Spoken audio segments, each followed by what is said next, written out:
दोस्तों, अगर गलती किसी में नज़र आए तो उससे कहना चाहिए, उससे बात करना चाहिए। लेकिन अगर गलती हर किसी में नज़र आए तो खुद से बात करना चाहिए।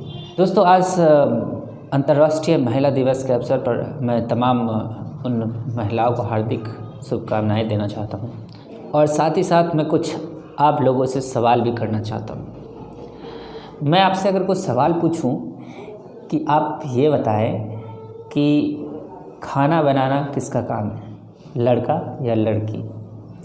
तो जाहिर सी बात है आप जवाब दोगे लड़की। भाई, ये किसने डिसाइड किया?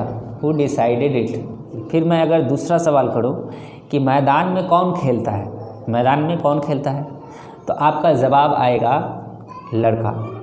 बिकॉज़ हम लोगों के पास प्री डिफाइंड पहले से ही आंसर मौजूद है इसके कि मैदान में कौन खेलता है, लड़का। क्या मैदान में लड़कियां नहीं खेलती? खेलती है, लेकिन आप क्या बोलेंगे? लड़का। आंसर क्या आएगा? लड़का। मैंने पूछा खाना कौन बनाता है, लड़का लड़की? तो दोनों बनाते हैं। आप देखोगे होटल से लेकर ढाबे तक जितने भी खाना बनाने का काम होता है ये किसका होता है? तो ये लड़कों का होता है, लड़कियों का नहीं होता है। पुरुष का होता है, महिलाओं का नहीं होता है। अगर मैं आपसे पूछूं कि भारी वज़न वाला काम कौन करता है, लड़का या लड़की, तो आपका प्री डिफाइंड आंसर ये भी होगा लड़का करता है। क्या लड़कियां नहीं करती हैं? बहुत सारी लड़कियां हैं, बहुत सारी ऐसी महिलाएं हैं जो कि अभी आप देख सकते हैं वो एयरफोर्स में हैं, नेवी में हैं और बहुत सारे सेना के जवान हैं, वो हमारे साइंटिस्ट भी हैं। हर जगह आप महिलाओं को पा सकते हैं, चाहे वो छोटा काम हो या फिर बड़ा। फिर भी मैं आपसे एक और सवाल पूछना चाहता हूँ। एक सवाल यह कि आप बताइए कि घर का काम कौन करता है? घर का काम यानी कि जैसे झाड़ू पोछा बर्तन वगैरह कौन करता है? मैं आपको ऑप्शन दूँ, लड़का या लड़की, तो आप क्या बताएंगे? जाहिर सी बात है आप लोगों में से बहुत सारों का यही आंसर होगा लड़का, बहुत सारे का आंसर होगा लड़की। तो ये जनरल प्री डिफाइंड कॉन्सेप्ट हमारे दिमाग में भर दिया जाता है बचपन से ही। जैसे कि घर के अंदर एक लड़का है और एक लड़की है, तो उससे जब लड़का रोता है तो कहा जाता है तू मत रो, तू क्यों रो रहा, लड़की है क्या? उसी लड़की के सामने, उसी की बहन के सामने जो लड़की वहाँ खड़ी होती है और उसी के सामने बोला जाता तुम लड़की हो, रो रहे हो। यानी उसके दिमाग में अब ये कॉन्सेप्ट बैठ चुका है कि लड़कियाँ रोती है कि नहीं? तुम लड़की हो जो ऐसे कर रहे हो। तो ये कॉन्सेप्ट शुरू से बचपन से ही डाल दिया जाता है, जिसके कारण क्या होती है, लड़कियों को जानबूझकर कमज़ोर बनाया जाता है। यानी कि यहाँ पे एक सब बहुत ही बड़ी कॉन्स्पिरेसी है। महिलाएं तो हमेशा इससे ही लॉकडाउन में रहती हैं, उन्हें तो कभी निकलने दिया ही नहीं जाता है। और जब कभी भी निकलना भी होता है तो उससे पहले पूछ लिया जाता है आप कहाँ जाएंगे, नहीं जाएंगे, कितने बजे आएंगे, कितना समय लगेगा, कौन सा काम है, वगैरह वगैरह ढेर सारा क्वेश्चंस होता है, जो कि लड़कों से नहीं होता है। तो ये कहीं ना कहीं इनइक्वलिटी बढ़ती जाती है और एक दिन यह दिमाग में एडजस्ट हो जाता है कि हम लड़कियां लड़कों से कमज़ोर हैं। ये क्या है? कॉन्स्पिरेसी है। Conspiracy is made by our society. हमारा जो समाज है वो पुरुष प्रधान है, जिसमें पुरुष का वैल्यू अधिक होता है। लड़कियों की अपेक्षा लड़कों की वैल्यू अधिक होता है, ऐसा कहा जाता है। कहा ही नहीं जाता, इसे फॉलो भी किया जाता है। आज हमारे देश में महिलाओं की जनसंख्या 48% है, वहीं पे पुरुष की संख्या जो है वो 52% है। महिलाएं कम हैं लेकिन किसी से कम नहीं। एक नारी कभी नहीं हारती, उसे हराया जाता है। एक नारी कभी नहीं हारती, उसे हराया जाता है। समाज क्या कहेगा, उसे यह कहकर दबाया जाता है।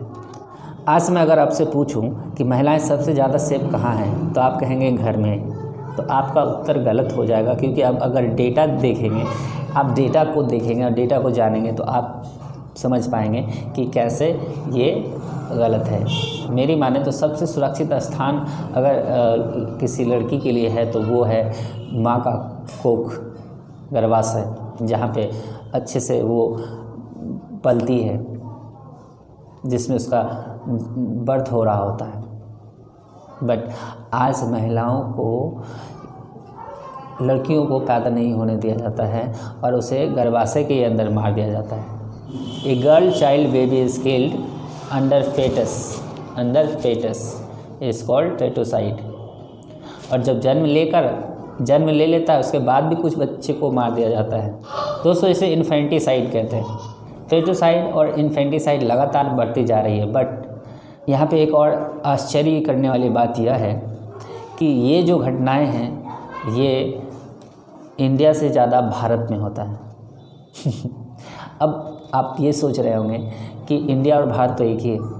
मेरा कहने का तात्पर्य यह है, यहाँ पे इंडिया कहने का अर्थ है शहर और भारत कहने का अर्थ है गांव। एक्चुअली ये चीज़ शहरों में अधिक होती है और गाँव में कम होता है। जो पढ़े लिखे होते हैं वो बहुत ज़्यादा ये ऐसे करते हैं। अगर आप डेटा देखेंगे आपको पता चलेगा कि जितने अच्छी फैमिली से बिलोंग करते हैं, पढ़े लिखे होते हैं, वही ये सारी चीज़ पहले ही चेक कराते हैं और चेक कराने के बाद अगर गर्ल चाइल्ड होती है तो उसे फेटस के अंदर ही मार दिया जाता है।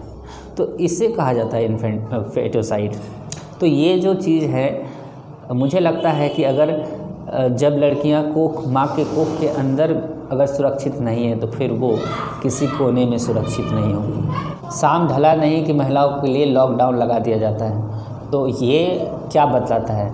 ये हमारी मनोदशा बतलाती है। विदेशों में देखें तो 71 से 74% महिलाएं जॉब करती है, जबकि इंडिया में मात्र 4% महिलाएं जो है जॉब करती है। क्योंकि उन्हें थ्रेट होता है, कंपनियों को भी थ्रेट होता है कि अगर महिलाओं को जॉब पे रख लिया जाए तो इनकी शादी हो जाएगी तो फिर ये दूसरे जगह चले जाएंगे। अगर बच्चे हो गए तो फिर उनको पालने पोसने का डर, मीन्स ये अच्छी तरह से काम नहीं कर पाएंगे। महिलाएं हैं तो कमज़ोर पहले से ही दिमाग में बैठा हुआ है, तो इसको लेकर भी काफ़ी लोग अनसिक्योर होते हैं। कंपनीज वाले जो होते हैं इनसिक्योर होने की वजह से ये लोग जॉब बहुत ही कम देते हैं। तो इसलिए आज हालात यह है कि only 4% of the women in India are employed. वो काम कर रही है, सर्विस कर रही हैं, जबकि दुनिया में 75% महिलाएं काम कर रही हैं। तो कहा जाता है कि अगर महिलाएं संपन्न होगी तो वह देश और वह दुनिया संपन्न होगा। सिंधु घाटी की सभ्यता से हमें जानकारी मिलती है दोस्तों कि सिंधु घाटी की सभ्यता जो थी वो मातृसत्तात्मक सभ्यता थी और इसलिए वो वेल डेवलप्ड सिविलाइजेशन था। हमें इससे कुछ सीख लेनी चाहिए इतिहास से भी कि हमें इतिहास ने क्या दिया है।